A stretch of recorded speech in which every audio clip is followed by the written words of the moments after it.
isipoti semawethu kanti ke kubo abo basandungena ngoku sesingena kwiyure yethu yesibini yenkqubo. Kaloku kwiyure yokuqala senze kangangoko sakuphathela izitshisayo nezinkulu ezenzeke ngempela veki. Ngoku ke masingawenzi made silungiselela kungena emxholweni makhona. Ewe njalo masenze njalo njengaziqhelo. Ewe kaloku umbukeli ngakhala inkomo into ethi livumile icama. Kuzawubona kaloku umbukeli nasebaleni kuyiyizela omakoti kuyizela ojabawo kumnandi ekhaya. Ewe kaloku umbukeli kwiyure ngaphambili sivule ngokusesikweni sikuphathela ke izinto eziliqela eziquka kaloku udliwano ndlebe nalo iziko le-IEC njengoko kaloku umbukeli betshila into yokubana balungisele izinto ke zicwalile njengoko silungiselele uvoto kulo nyaka uzayo. Kuninzi ke mbukeli nesikuphathele kona kule yure singena kuyo. Ndixelela kaloku ngaso isimo sezulu sikuphathele zemidlalo sabanalo kaloku nodliwano ndlebe mbukeli qiniseka into yokubana ulijiji qosha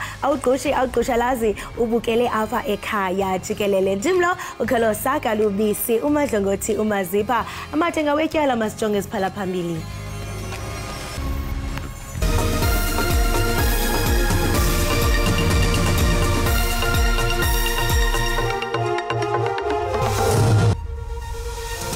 Inkokheli yombutho wamanina ye-ANC usisi Sitolashe umemelela ukuba abantu bavotele lo mbutho kunyulo lonyaka uzayo.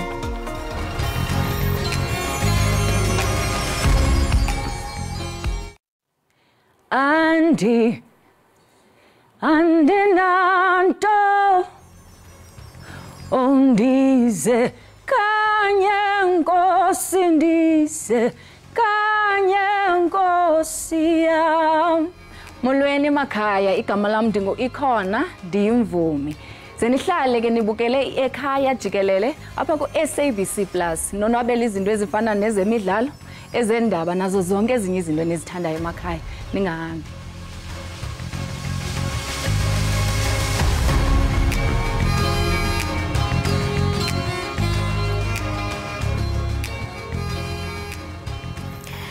Inkokheli yombutho wamanina ye-ANC usisi Sitolashe ixelele amalunga lombutho ukuba akhuthaze abemibeli bavotele umbutho phetheyo uqinisekisa impumelelo kunyulo lwango-2024.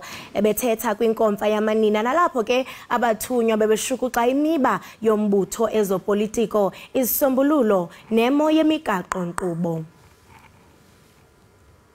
Nanjengoko i-ANC icwangcisa ukusebenzela ukumemelela uninzi ngakulo phambi konyulo lwango-2024, iphiko le-ANC lomanina luhlabe ikhwelo ukuba amalungu wabo azijule ijacu ukuza neziphumo zokunkqenkqeza phambili kunyaka uzayo. We are going to carry the ANC campaign that is going to make the point that the ANC win 2024 election.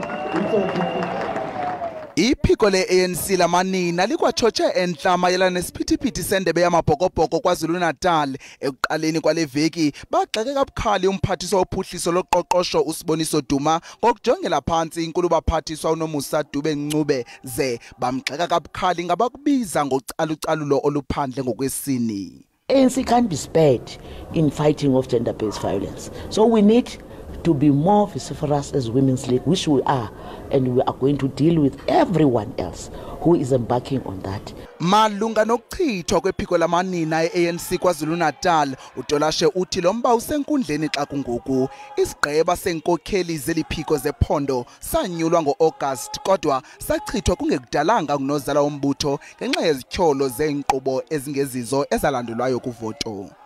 We will listen from what court is saying. Eliphiko le-ANC lamanina likwavakalise ukusikwa inimba kumbhoda mojamelene noluntu lwasePalestine begxininisa inkxaso yabo ngakumbi kumanina nakubantwana. Kusenjalo inkokheli ye-EFF umnumzana Julius Malema imemelele amasebe e-EFF ukuba ahlale ekulungele ukunceda abemi belilizwe. Ethetha kwingqungquthela ye-EFF ebibanjelwe kwiziko eMahikeng Civic Center, okaMalema ulumkise amalungu alombutho ukuba angamameli izikhalazo zoluntu kuphela xa belungiselela uvoto. Le yinxalenye yephulo le-EFF lokugaya inkxaso nebizwa ngemayihlome. okaMalema ke uxelele amalunga lombutho ukuba EFF sisisambululo kwiingxaki eziliqela kweli lizwe. Beligcwele liphuphuma iziko iMahikeng Civic Centre nanjengoko iqela le-EFF beliqhuba iphulo lalo lemayihlome. Okamalima ukhuthaze amalungu e-EFF ukuba asebenze ngokuzimisela elungiselela unyulo lonyaka ozayo, watsho esithi i-EFF sisombululo kwingxaki esigubungele lilizwe. Once you have the beret of the EFF, once you have a t-shirt of the EFF, you are the solution immediately when you enter houses. You must see the smile of our people when they see you. So why are you doubting yourself? Do not doubt yourself. Riantwe no. Rolwana no. From here, the only place we are going to stop at is the union building. We are marching into 2024, highly determined to come back with victory. I-EFF ithi qinisekile ukuba iza kuyifumana ivoti yabahlali beliphondo. Umphathiswa wezekhaya ugqirha Motsoaledi ugxininise unxamiseka kokuhlaziywa kwemithetho ephathelene kubumi beli, ukufudukela kwamanye amazwe kunye nomthetho wembacu. Umthetho wemfuduko khoyo ubonwa njengongenalanga kwaye usesichengeni sokuxhatshazwa kunye nokusetyenziswa gwenxa ngabaphuli mthetho. Umphathiswa uthetha izindululo zomgaqo-nkqubo kunye nezindululo ezichazwe kwiphepha lengcaciso yomgaqo-nkqubo wobumi, ukuphuma nokukhuselwa kwembacu, i-white paper ngelamakhumsha nelithe lafumana imvume kwicabinet ebutsheni balenyanga. Umphathiswa uAaron Motsoaledi uthi abo bafuna igwiba kweli loMzantsi Afrika bakhetha eli kuba linemithetho engekho ngqengqwa xa kuthelekiswa namanye amazwe. Uqhube ngelithi isebe lakhe lizimisele ukuphinda linike ingqwalasela lize lenze nenguquko kwimithetho nemigaqo-nkqubo yokungena nokuphuma kweli. There is everything wrong that we as South Africa has done. And so this white paper proposal is not against the United Nations, but it's ourselves who must reset. We are saying, as a country, we need to press a reset button. Le white paper ikwazisa imbono kunye neengcebiso zokuba kuhlanganiswe imithetho yobumi beli kunye neyokuzala nokubhubha ibe ngumthetho omnye noza kujongana nokuphuma nokungena kweli, ubumi kunye nokhuseleko lwembacu. El paper likwacebise ukuba kuhlanganiswe imithetho yokukhusela imida yeli kunye neyokuphuma kungenwa kweli kwakunye nomthetho wokulawulwa ngokusemagunyeni kwemida yeli. Border control must be coupled with immigration, meaning the whole Immigration Act and the BMA Act will have to be integrated. The United Kingdom Parliament introduced in November 2021 the Nationality and Border Bill, as we know. The Border Management Authority Act must be reviewed. Motsoaledi ukwacebise ukuba kumiselwe ibhodi yokucebisa neyakuthi ibe namalungu asuka kumasebe ohlukeneyo eli. Usodolophu waseKapa uJordan Hill Lewis umemelele unyamezelwano emva kokuba kunqunyanyiswe umthandazo wabantu bakwaSirayeli eSea Point emva kokuphazanyiswa ngabalandeli abaxhasa iPalestina. Amapolisa kunye namagosa omthetho adubule iziqhushumbisi kwaye asebenzisa namanzi ukuphelisa eso siphithiphithi. Abemi ababini baseMozambique babanjwe kumda waseKhosi Bay kumantla KwaZulu-Natal emva kokufunyanwa beneempahla ekurhaneleka ukuba zibiwe. Abarhanelwa beminyaka ngama-31 nama-44 bebeqhuba iveni enezibane zasezitalatweni ezibiweyo ezingama-52 ezikamasipala waseThekwini. Amapolisa athi izibane zasezitalatweni zixabisa malunga nezigidi ezi2 zeerandi. Kanti indlu yasebukhosini yamafaku ikhumbule ikumkani ezaziwayo ezakhothamayo, ukumkani uFaku kaNgqungqushe neyamlandelayo ukumkani Mqikela. Lo mbhiyozo ke uza ngethuba ubukhosi bamampondo bujongene nemingeni yokuba kubani oza kungena ezihlangwini zobukhosi emva kokukhothama kukakumkani uZanozuko Sicawu. Amampondo ebecula, exhensa, ebhiyozela impilo zeekumkani ezakhothamayo. Bebebhiyoza kwimbizo yesibini ebibanjwe kulo nyaka yile ndlu. Ikumkani ebambeleyo ithi oku yenye yeendlela zokukhusela isiko lamampondo. Kumkani uFaku nokumkani uMqikelo unyana wakhe abasweleka ngo-October baze bangcwatywa kwi-first week zikaNovemba. Besikhumbula bona injongo zokukhumbula bona, we are trying to sizama ukuba singamampondo sisondelelane. Le ndlu isalwela ubukumkani. Ikumkani ebambeleyo ithi urhulumente unogalelo elingelihlanga kwizinto zasebukhosini. Kubekho isebe elimele icandelo lobukhosi kuphela, zingadityaniswa ubukhosi nomasipala. Amampondo axhalabile lugalelo lokungabumbani ekuphuhliseni le ndawo. Sisenomcelimngeni kumcimbi wento yaseMagwa apho sivayo into kokubana urhulumente inkxaso yakhe ebeyifaka eMagwa ngoMatshi uzabe eyivala. Iinkqubo zophuhliso ezimengxi emampondweni ziquka umgodi wasexhalobeni nokukhangelwa kwerhasi kwakunye neprojekthi yamanzi eMzimvubu. NdinguNomzwanele Mngoma kwiindaba ze-SABC elusikisiki. Umjikelo omtsha weengxoxo ezixhaswa zizizwe ezimanyeneyo wokunciphisa ungcoliseko lweplastiki kwihlabathi liphela uza kuqalisa eNairobi eKenya namhlanje. Umphathiswa wezendalo uBarbara Creecy uthi uMzantsi Afrika uza kube uhlaba ikhwelo kuncedo lwemali ukunceda ilizwe lijongane nongcoliseko lweplastiki. Iplastiki ezifumaneka kulwandlekazi lwehlabathi zinyuke ngesixa esingazange sabonwa ngaphambili ukusukela ngo-2005 kwaye elo nani linokuphinda liphindwe kathathu ngo-2040 ukuba akukho manyathelo athathwayo ngokuphanda olupapashwe ngoMatshi ka-2023. Ukanti ke phambi koba niphume niye kwindawo ngeendawo rhabula nalo uqikelelo lwemozulu.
Enkosi ngokuhlala nathi nisasibukele apha ekhaya jikelele kwinkqubo ndaba eqaqambisa ulwimi lwemveli SABC lihaye sihlabele kaloku sithi siyakhahlela napha ku SABC Plus.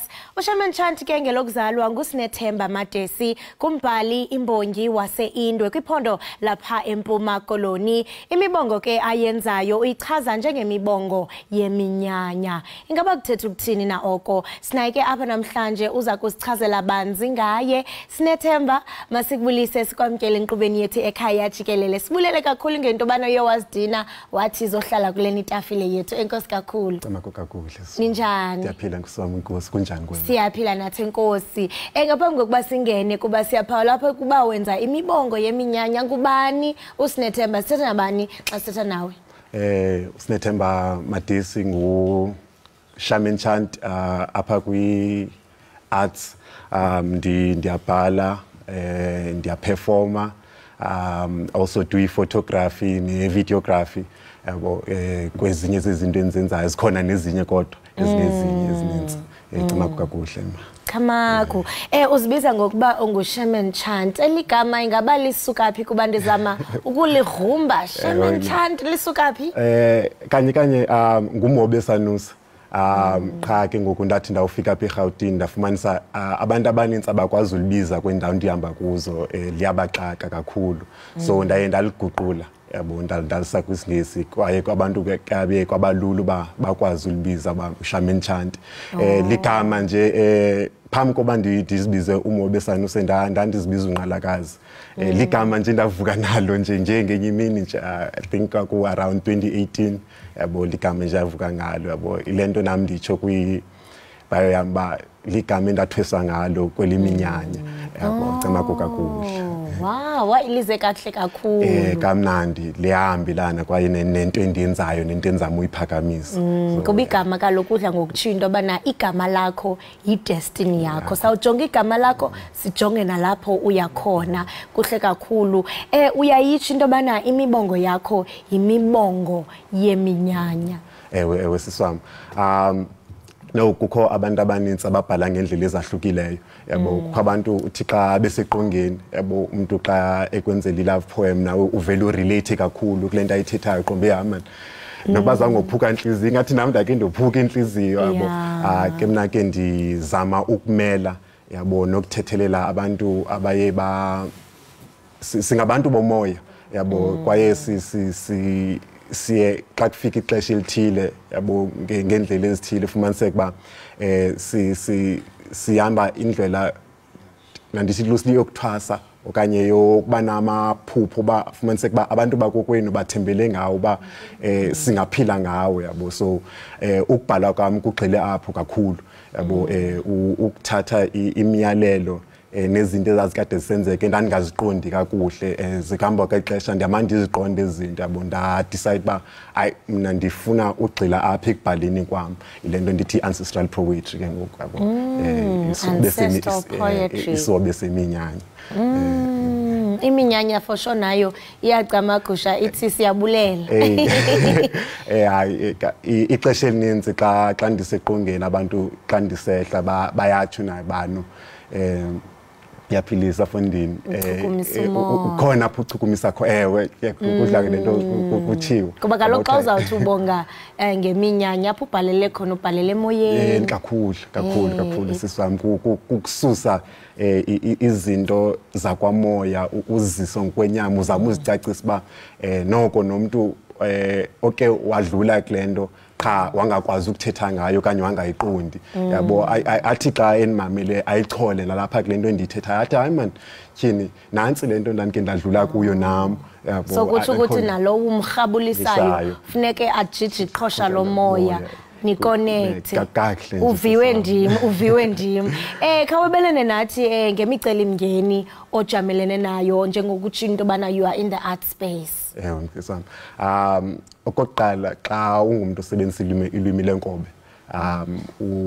limited yabo kubantu abakuvayo yabo ixesha elininzi mina bakhona abantu abaninzi abangasivayo isiXhosa kanye abangasithethi isiXhosa abaye bandibhalele like kulamaqongo onxibelelwano okanye bazothetha nami xa ndigqiba uperform ufumaniseke ba umuntu unichole nje ngomoya engavanga nalento endiyithethayo yabo lento endiyithethayo uyiva ngomoya endiwahambisa ngayo yabo so ngezinye challenges kuba kumaqonga nami endihalela uba kuwo yabo ufumaniseke ba anikwazi ufikelela because kujongwe imbongi zesingesi kakhulu ufika umoya phambili lenditsho ndithi hayi khona ngenye imini apho uzandibeka khona njengoba namhlanje unifikise apho yabo so I think eyona challenge yam inkulu kungafumani amaqonga endirhalela ukuba kuwo ngenxa yolwimi endilisebenzisayo also nokwenza i-shows because ndingumuntu ongathandi ukulinda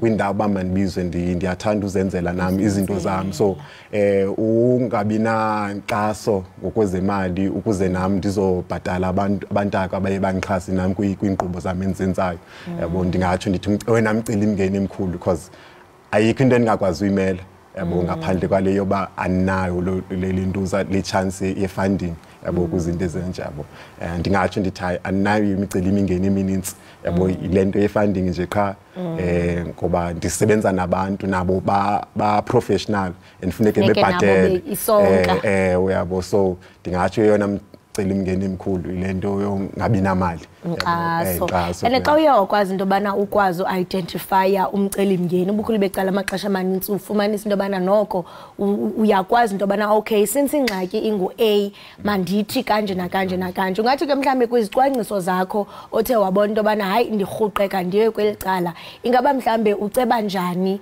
into yobana mhlawumbi ulungise ukwazi ufikelela apho ufuna ufikelela khona ewe it's not something that's going to happen overnight but ngokwexeshana ezubane ubeka isteps oqala sesibini uyunyukela ngasentla mandenza umzekelo ngezishow zami ndizenzayo xa ndizawukwenza umcimbi ndiye ndiwuqale kusase early ndixhomane nabantu endirhalela babe khona ndibacacisele imeko yami sikhawulelane esiphakathini yabo ba okay ndingakwenzela ntoni wena nawe yabo izokonwabisa at that point ba noba andinanto ingako yabo kodwa nawe uza konwabe ude ufike apho ndirhalela ba masifike khona yabo so ndiqale early ukulungiselela izinto zami ndincokole nabantu ngendlela elungileyo ndingalindanga into ezikude ezingekafiki because ndiyakholwa ba zizawufika ngexesha lazo yabo efuneka sifike ngalo kuba sibanintsi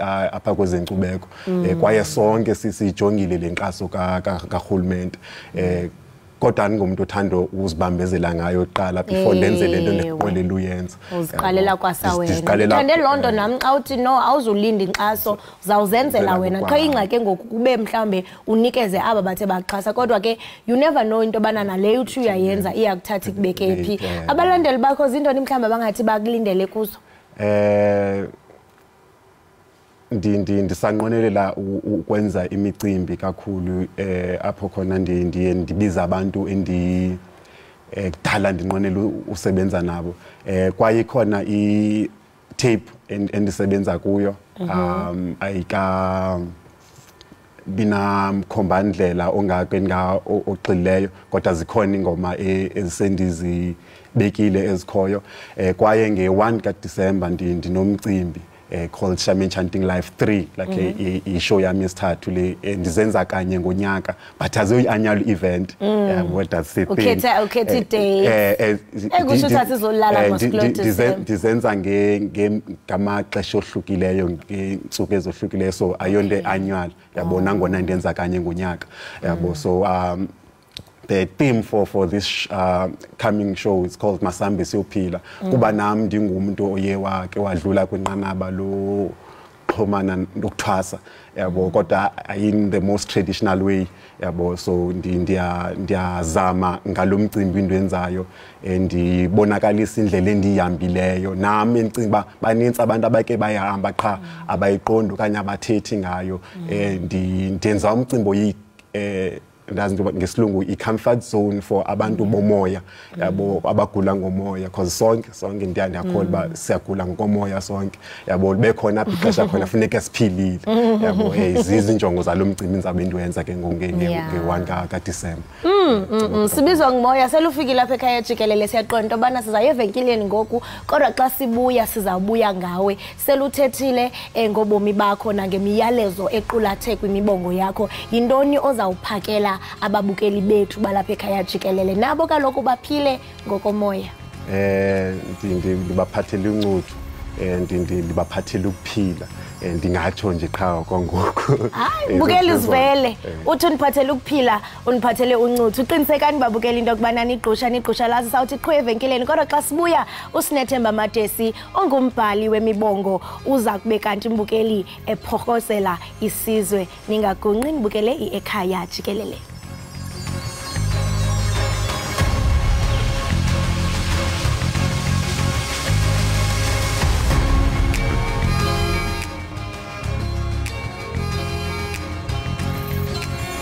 Zawubona ukuhlabana kabantakwe, ukuchitheka kwegazi, delenza isiziba, ukungcola kwesibeleko sikaNomkhubulwane, untu angaphinda azalwe, izwe lifile. Umhlaba sembo awusamile isityalo wambathela igazi, intombi azifumana imendo, inkomo zichabile, ingcile umbethe, kulomfana lisadibani nani lekhazi. Kuthiwa oyise bazawubulala lonyana, abantwana bomntu bazawuqhelana ngekrele, omama bazawulaxaza imizi, kuyiwe ezingubeni namakrwala, sibona amagqirha emini elikhanda izulu ngesele, buyeza ubusika obusikayo, kuzawuthamba amadoda amadala, kukuntshikiza kwengqele, kuthiwa intsana zizawutshaba.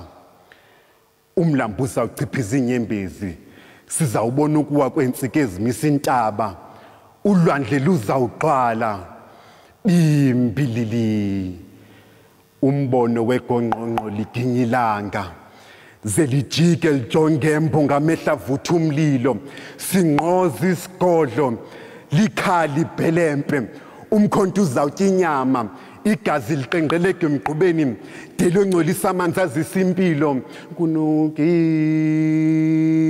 impi. Ikhakha lizawukhala isithukuthezi isento, sibukele imfazwe elusizi, ukududlana kosombawo negongqongqo, kodwa akukho themba. Akukho themba kube egqibeleni isagweba segongqongqo ndisibona siqhekeza ukhakhayi lukaMveli Ngqangi. Ulwandla lusaphefumli, liphelelwe ngamandla okuphilisa. Izawuphuma naye nenkanyamba emhlangeni, inyukele phezulu ivale ngokuginya inyanga. Ziwe inkwenkwezi, zitheze kamandla izinyanya, lingasalawuleki ithongo, umhlaba uzike kumanzi amnyama. Kuquthandaze, kunuka impi, kuquthandaze.